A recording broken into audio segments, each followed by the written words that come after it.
Assalamualaikum warahmatullahi wabarakatuh. Bismillah walhamdulillah. Wassalatu wassalamu ala rasulillah wa ala alihi washabihi wa mawalah. Amma ba'dah. Para rawuh ingkang dimuliakan Allah, mari kita memulai mengaji. Berarti melanjutkan yang kemarin mukadimah sudah pas minggu kemarin. Sekarang melanjutkan bab ke selanjutnya, mulai pembahasan awal. Kita akan mengkaji bersama-sama kitab Risalah Ahli Sunnah wal Jamaah. Kitab ini dikarang oleh pendiri Nahdlatul Ulama, yaitu Syekh Hasyim Asy'ari. Tujuannya apa? Biar kita tahu apa itu pemahaman akidah Ahli Sunnah wal Jamaah yang sering kita sebut-sebut setiap hari. Jangan sampai kita sudah berorganisasi tapi tidak mengetahui isi daripada tujuan organisasi tersebut.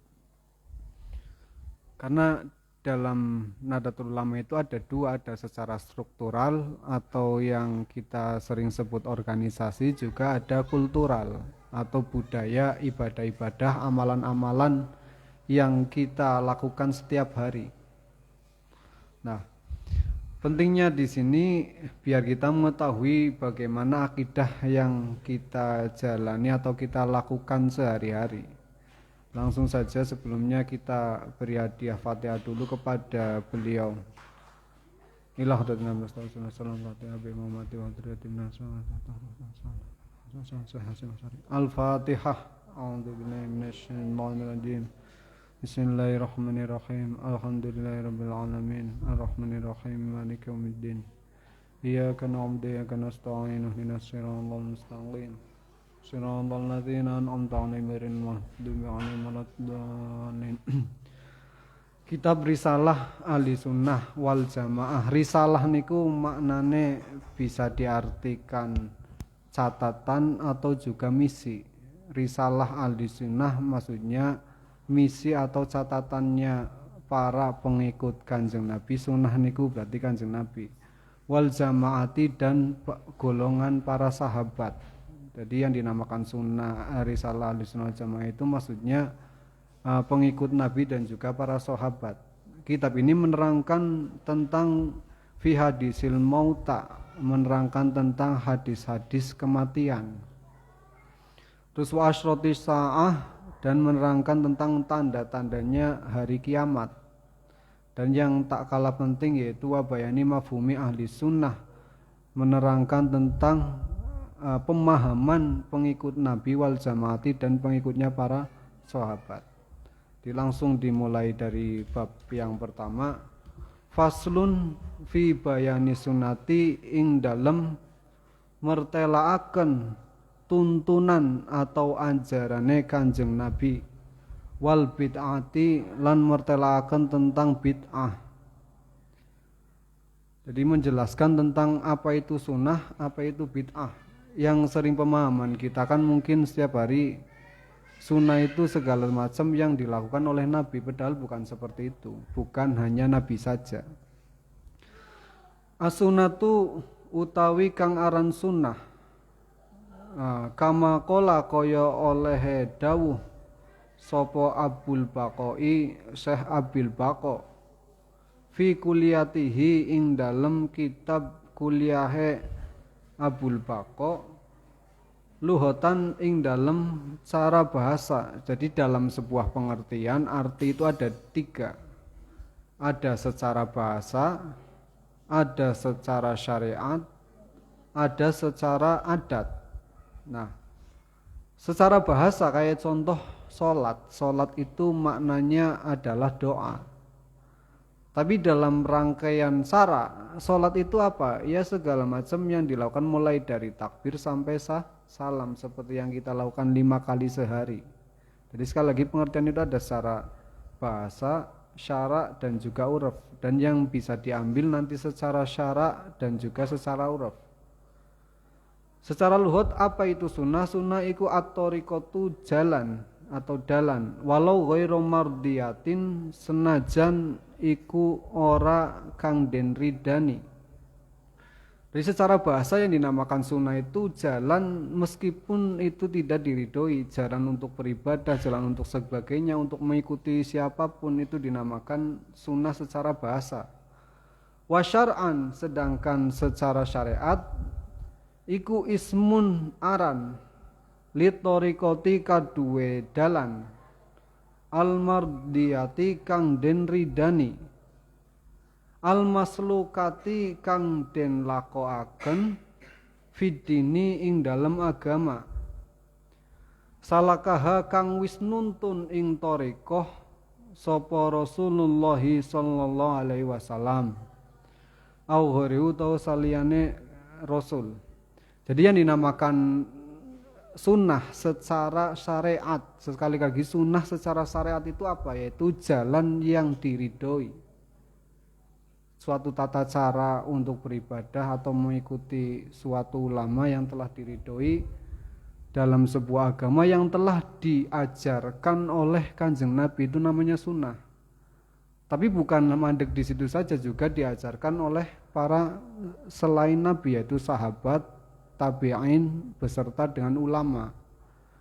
Jadi nggak bisa kalau kita contoh ibadah-ibadah yang dilakukan oleh ulama terus kita mengatakan bukan sunnah, ya salah, bisa jadi itu sunnah juga. Karena pemahaman mereka itu ya didasari ada dasar baik hadis atau Qur'annya. Ini maksudnya ghairu selain Nabi. Siapa saja yang selain Nabi yang kalau kita mengikuti itu juga dikatakan sunnah, yaitu miman nyatane wong huwa kang utawi man iku alimun wong kang faham fiddini ing dalem agama. Jadi orang-orang selain Nabi yang paham agama, yang terutama ya sahabat, terus diikuti ulama. Kasahabati kaya dene sahabat radhiyallahu anhum liqaulihi krana dawuhe Kanjeng Nabi sallallahu alaihi wasallam, alaikum netepono sapa sira kabeh bisunnati kelawan ajaran ingsun wa sunnatil khulafai lan ajarane pira-pira pengganti ingsun ar-rasyidina kang padha pinter kabeh min ba'di kang tetep ing dalem sawise ingsun. Jadi sunnah secara syariat itu pengertiannya sekali lagi adalah jalan yang diridhoi yang telah diajarkan oleh para nabi dan para sahabat serta ulama-ulama. Seperti contoh begini, contohnya adalah yang sering kita lakukan lah, sholat taraweh. Taraweh sepakat semua orang, mungkin dari kalangan Nahdlatul Ulama lah, itu mengatakan bahwa sholat tarawih itu sunnah, ya kan, ada 20 rakaat. Kalau kita kok menamai sunnah hanya yang dilakukan Nabi, padahal tarawih itu zaman Nabi nggak ada, zaman sahabat Abu Bakar juga nggak ada. Barulah tarawih itu diadakan adalah zaman sahabat Umar. Jadi zaman dulu Nabi nggak ada sholat sunnah bersama, itu nggak ada. Karena biasanya sunnah itu yang sering kita lakukan bukan berarti kok dilakukan Nabi secara rutin, enggak. Kayak contoh sholat tahajud, kayak contoh puasa Senin Kemis, itu bukan berarti kok Nabi puasa Senin Kemis terus, enggak. Tapi apa yang ditunjukkan Nabi itu menunjukkan bahwa itu boleh dilakukan dan sunnah selain daripada yang wajib. Malah justru kalau Nabi ketika beliau sholat pasti sahabat mengikuti. Contoh beliau sering sholat tahajud malam hari. Ketika sahabat tahu pasti mereka mengikuti. Justru ketika para sahabat mengikuti malah ditutup pintunya oleh Nabi biar mereka nggak mengetahui. Kenapa demikian? Ya dikarenakan kalau nanti diikuti semuanya, kadung Allah sudah senang nanti diwajibkan, dan Nabi nggak mau kalau umatnya terlalu banyak kewajiban. Makanya sebenarnya kalau untuk ibadah-ibadah yang sunnah itu nggak usah terlalu ditekan diwajibkan nggak usah, tapi dianjurkan saja. Yang pengen ya monggo, yang enggak ya nggak monggo. Jangan dipaksakan orang harus ibadah sunnah, karena Nabi sendiri nggak seneng kalau ada sunnah kok diwajibkan ke orang lain, mending melakukan sendiri saja. Nah, itu maksudnya adalah sunnah itu mengikuti Nabi dan juga mengikuti para sahabat dan juga ulama. Seperti dawa alaikum bisunati wa sunnatil khulafir rasyidin. Contohnya tadi sholat taraweh. Atau contoh lagi adalah tahlil. Kayak tahlil yang telah kita rutinkan setiap malam Jumat lah. Itu juga nggak ada di zaman Nabi, nggak ada. Cuman itu dilakukan oleh para ulama. Dan jelas isinya itu semuanya ada dasarnya. Makanya itu dihukumi sunnah juga. Nah, itu pengertian daripada sunnah secara syara. Sekarang yang terakhir secara urfan atau pengadatan. Wa urfan lan ing dalam cara adate iku ma perkara wa dhoba kang wis netepi alaihi ma ing alaihi ngatasema sopo al muqtada wong kang dadi panutan. Nah, ini sunnah yang selanjutnya adalah secara urf atau secara pengadatan itu kebiasaan yang dilakukan oleh para ulama, bukan pengadatan orang biasa tapi orang ulama itu. Nabian iku padha uga nabi kana ana sapa muqtada awalian utawa wali. Wali itu ya orang yang takut pada Allah, orang yang selalu melaksanakan perintah Allah dan juga orang yang selalu meninggalkan larangan Allah, itu namanya wali. Nah, ini sunnah yang pengertian yang terakhir, yang ketiga ini secara uraf yang sering kita lakukan lah. Itu yaitu segala sesuatu ibadah yang telah dibiasakan oleh orang yang dijadikan panutan. Baik itu nabi ataupun wali ataupun ulama. Nah, seperti contohnya seperti tadi, seperti tahlil lah. Tahlilan itu di zaman Nabi sekali lagi nggak ada, tapi pengadatan itu dilakukan oleh para ulama setelah sahabat, setelah Nabi, setelah para sahabat, setelah para tabi'in, semuanya sampai sekarang dilakukan dan itu sudah pasti dikatakan sunnah. Kenapa dikatakan sunnah? Karena isi daripada tahlil itu ya semuanya berdasar. Ya, dan sesuai ada dasarnya juga seperti ayat innama yakhsyallahu min ibadihil ulama. Bahwasanya orang-orang yang takut pada Allah itu ya hanya para ulama saja. Jadi beliau-beliau ini ketika melakukan sebuah ibadah pengadatan ataupun mencanangkan sebuah ibadah pasti ada dasarnya, nggak mungkin asal-asalan. Nah, itu yang dinamakan dengan sunnah. Terus wasunniu, sedangkan orang yang melakukan sunnah itu dinamakan dengan sunni. Wasunni utai kang aran sunni iku mansubun den nisbataken ila sunnati maring para pelaku sunnah. Seperti kita itulah sering dinamakan dengan sunni atau ahli sunnah wal jamaah. Itu pengertian daripada sunnah. Nah, kebalikan sunnah itu berarti adalah bid'ah. Bid'ah itu ya seperti yang ada di keterangan selanjutnya, kebalikan. Jadi selain daripada yang tiga itu semuanya nanti dinamakan bid'ah. Contoh ritual ibadah, contohnya adalah sholat subuh lah. Mungkin karena saking rajinnya, saking semangatnya sholat subuh 2 rakaat kurang, merasa sholat cuma 2 rakaat nggak ada apa-apanya, saya loh ibadahnya rajin. Akhirnya sholat subuh ditambahi sampai 5 rakaat. Nah, itu baru namanya bid'ah. Karena yang 3 rakaat tambahannya nggak pernah dilakukan oleh ulama. Ya kalau pengen sholatnya itu saking rajinnya ya tinggal subuh dipanjangkan nggak apa-apa. Karena dulu sahabat juga sama rajinnya luar biasa. Sholat subuh kayak sahabat Abu Bakar diibaratkan subuh 4:30 selesai itu jam 7. Iya sahabat kayak gitu, sahabat Abu Bakar. Karena saking rajinnya sholat subuh beliau ini kadang bacanya ya surat Al-Baqarah ditambah An-Nisa. Kalau orang sekarang surat Yasin dibaca sholat saja, mungkin taraweh contohnya lah, ikut taraweh baca imamnya baca surat Yasin. Ya insya Allah besoknya jamaah paling nggak ada. Tapi kalau sahabat dulu enggak. Contoh sholat gerhana matahari bacanya surat Tabarok surat Al-Baqarah sampai selesai. Berarti sekali sholat ya bisa jadi 3 jam, 4 jam. Itu para sahabat. Nah, kalau kita kadang saya pernah ngimami di masjid di Bogor itu bahasanya padahal sholat Jumat itu loh. Sholat Jumat di sana di pabrik kebenaran saya dijadikan khotib di sana terus langsung ngimami. Padahal surat yang saya baca umum lah, surat apa itu? Surat Sabihisma. Setelah itu diprotes sama pegawainya. Pak Ustaz tolong kalau ngimami jangan lama-lama khutbah sama imam 15 menit saja. Soalnya kami ini jam istirahat kayak gitu. Padahal itu jelas-jelas Jumatan. Lah kalau di sini Jumatan malah khutbah sampai setengah jam. Ya mending ditunggu sambil tidur karena yang orang Jumatan pasti nunggunya kan langsung qomat, bukan mendengarkan khutbahnya. Tapi justru malah di kota-kota besar itu malah justru kalau khutbah kelamaan malah diprotes. Itu terang-terangan diprotes. Kalau di sini wah kadang kayak kemarin saya Jumatan sampai setengah jam khutbah itu. Lainnya sholatnya jadi ngantuk-ngantuk.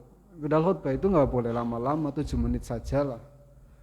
Yang penting ibadahnya bukan mendengarkan isi khutbahnya.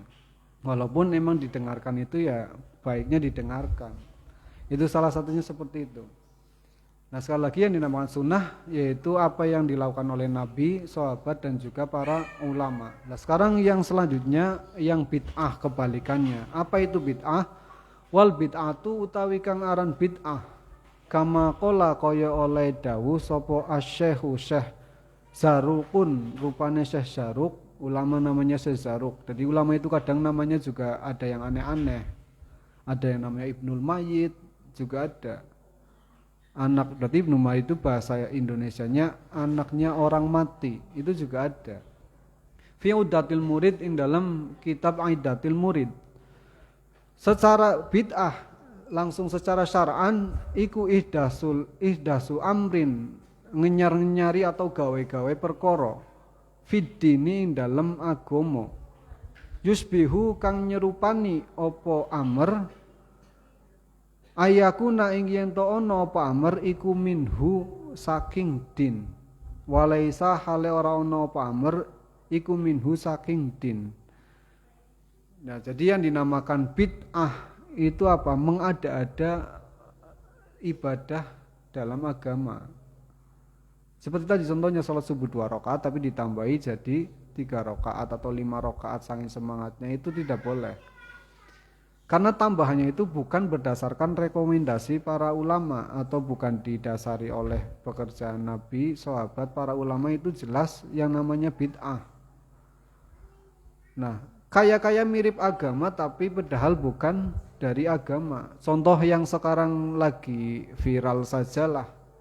Itu kan ada salah satu pendukung paslon katanya karena mendukungnya itu mendukungnya nomor urut 2 tapi dia sholat tahiyat kan harusnya ngacungnya 1. Nah ini karena nggak rela dukungannya nomor 2 ngacungnya 2. Nah itu yang dinamakan bid'ah karena kan membuat sendiri gerakan 2 jari itu.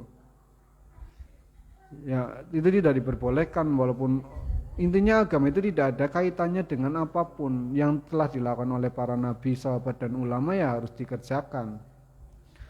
Ya walaupun tapi tidak semuanya bid'ah itu ya dilakukan selain daripada nabi saja enggak. Tetap kalau menulayani atau kalau kita bertentangan dengan nabi, sahabat, ulama baru itu dinamakan bid'ah karena kalau patokannya seperti orang-orang sekarang aliran di luar Nahdien itu biasanya mereka dasarnya pokoknya panteng harus Quran dan hadis, nggak percaya ulama. Pokoknya kalau selain Quran dan hadis biasa ciri-cirinya orang kayak gitu bawaannya terjemahan biasanya. Harus mengikutinya itu Nabi, Quran sama hadis saja. Ulama itu nggak bisa, harus kita artikan sendiri. Nah kalau kayak gitu nanti sulitnya ya banyak. Kayak contoh Quran sajalah. Contoh Al-Quran. Al-Quran itu ya dulu di zaman Nabi nggak ada pembukuan. Zaman sahabat Abu Bakar, Umar itu juga nggak ada pembukuan. Barulah ada pembukuan zaman sahabat Utsman. Itu pun belum ada harokat, belum ada titik. Jadi kalau menamakan bid'ah itu adalah kebalikan dari mengikuti sunnah Nabi saja, apa yang diajarkan Nabi bukan para ulama, kita nggak bakal bisa baca Quran. Karena sekali lagi Quran awal mula turun itu ya nggak ada titik, nggak ada harokat. Tapi karena kecerdasan para sahabat ya sudah bisa. Pembukuan juga nggak ada. Karena patokannya orang dulu, jika Quran dibukukan nanti malah malas menghafalkan. Akhirnya ya nggak dibukukan. Itu zaman para sahabat itu. Baru setelah sahabat Utsman dibukukan itu pun tidak ada harokat, tidak ada titik.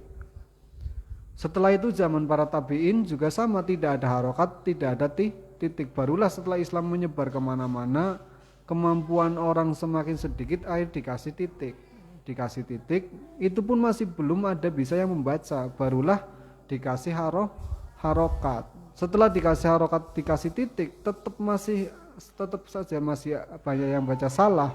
Akhirnya para ulama merumuskan hukum tajwid. Jadi hukum tajwid itu adanya setelah Qurannya itu dibaca, bacaan dulu baru dihukumi.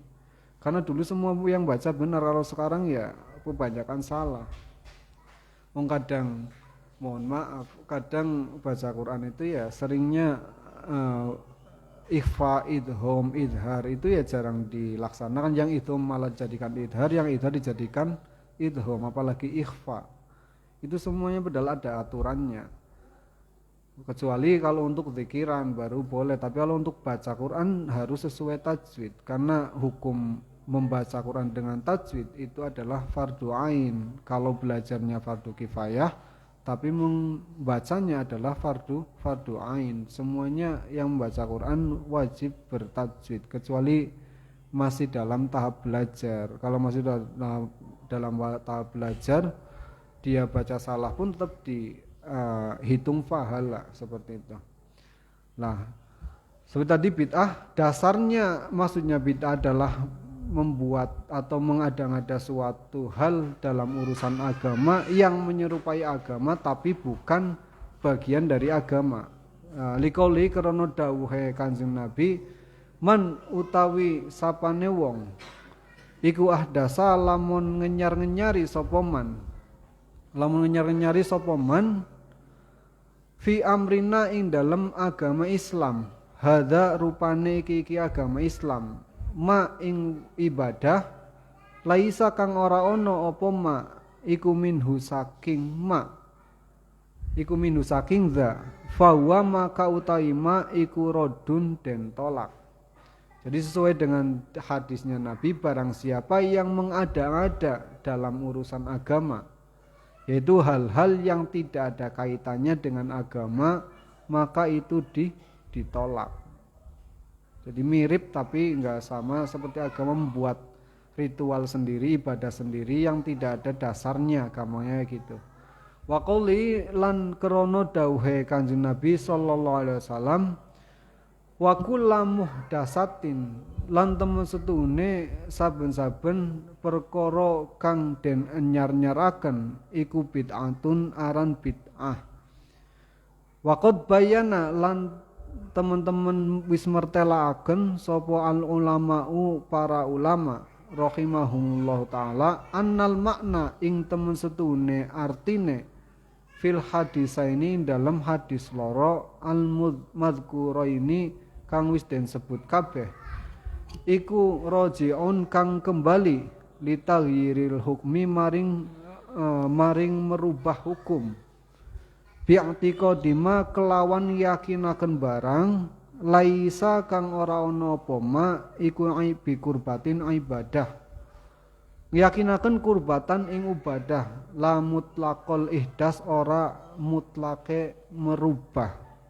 Jadi maksudnya adalah dari dua hadis tersebut bahwa semuanya itu kembali perubahan hukumnya tersebut adalah sesuai dengan keyakinan itu ibadah atau tidak. Bukan secara mutlak segala perubahan itu dikatakan bid'ah. Karena seperti tadi, kalau segala perubahan dikatakan bid'ah, nantinya juga sebenarnya ada perubahan-perubahan yang bukan bid'ah saja. Mungkin secara nama nggak ada, tapi secara isi itu ternyata ada dasarnya. Kayak contoh kita tahlilan lah. Tahlilan secara arti wadahnya itu ya nggak ada di zaman Nabi. Pembukuan mulai dari kita baca sampai akhir nggak ada. Tapi perbacaannya di situ semuanya ada dasarnya semua, kayak bacaan la ilaha illallah itu tujuannya untuk menguatkan iman, sholawat tujuannya untuk biar mendapatkan pahala, mendapatkan rahmat, biar mendapatkan syafaat, dan bacaan yang lainnya seperti Quran jelas-jelas kita membaca Quran per hurufnya saja dihitung ibadah. Maka dari itu tidak semuanya mutlak dikatakan dengan bid'ah juga. Karena selagi masih kita punya dasar para nabi, ulama, dan juga para sahabat, pasti itu jelas benarnya. Tidak semuanya mutlak. Sekali lagi kayak contoh dulu zaman Nabi itu ketika mau pergi haji pakainya onta, karena Nabi di Madinah, nggak ada kepikiran pesawat, yang nggak ada.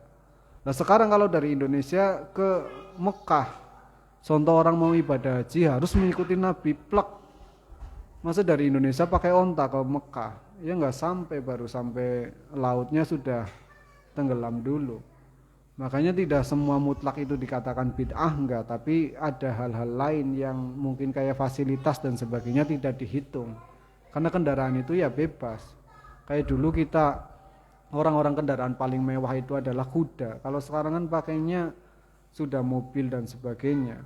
Kuda dulu menempuh jarak satu kabupaten atau 30 km mungkin bisa makan waktu sekitar 3 jam. Tapi kalau pakai kendaraan sekarang ya paling cuma 1 jam. Makanya tidak semua mutlak dikatakan bid'ah, enggak. Yang dinamakan bid'ah sekali lagi perbuatannya mirip dengan ibadah-ibadah yang telah ditentukan oleh syariat, tapi kenyataannya tidak ada dasarnya, bukan fasilitasnya.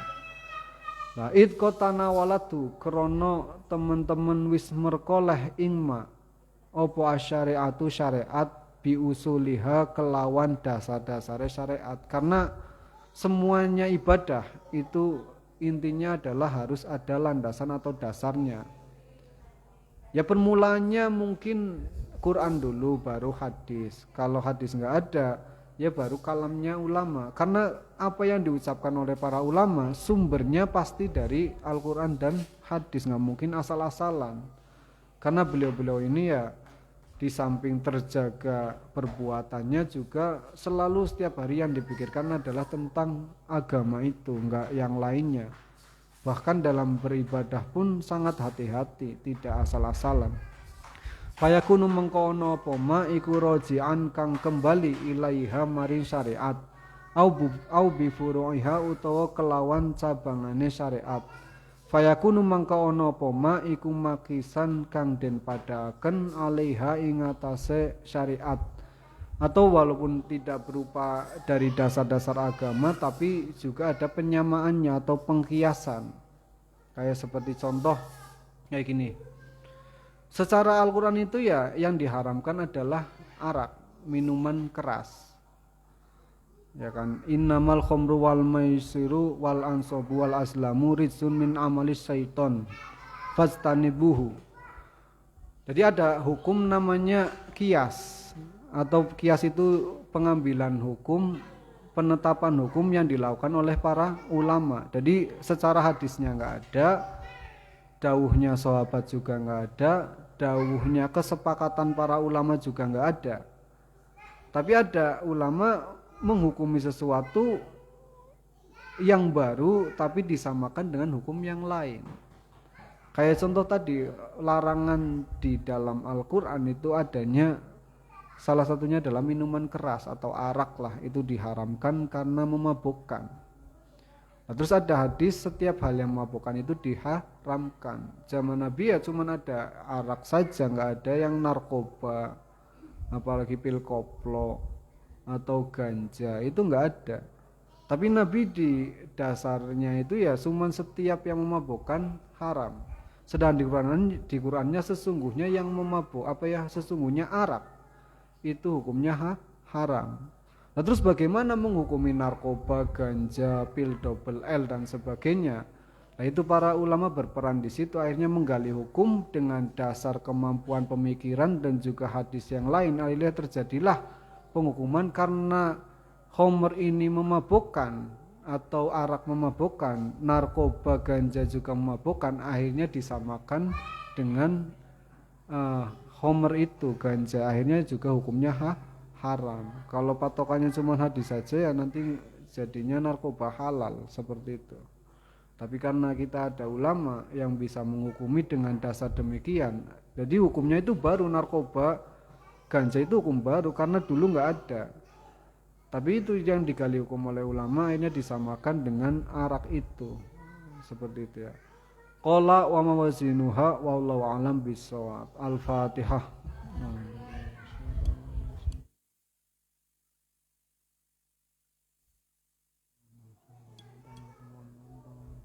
Kurang lebihnya mohon maaf. Assalamualaikum warahmatullahi wabarakatuh.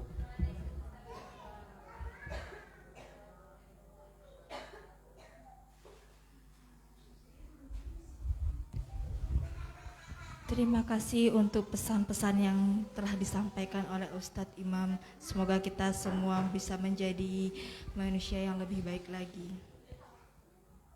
Hadirin yang dirahmati Allah, akhirnya kita sampai di penghujung acara. Semoga apa yang kita laksanakan pada malam hari ini menambahkan amalan, mendapatkan ganjaran pahala dari Allah Subhanahu wa taala, dan semoga kita kelak di yaumul akhir juga mendapatkan syafaat dari Nabi Muhammad SAW. Saya selaku MC dan mewakili tuan rumah mohon maaf atas segala kekurangan. Terima kasih kepada ibu-ibu muslimat ranting NU Pring yang telah hadir dan berkesempatan hadir pada hari ini. Mari kita tutup acara pada malam hari ini dengan berhamdalah bersama. Alhamdulillahirabbil alamin. Wallahu muwaffiq ila aqwamit thoriq. Wassalamualaikum warahmatullahi wabarakatuh.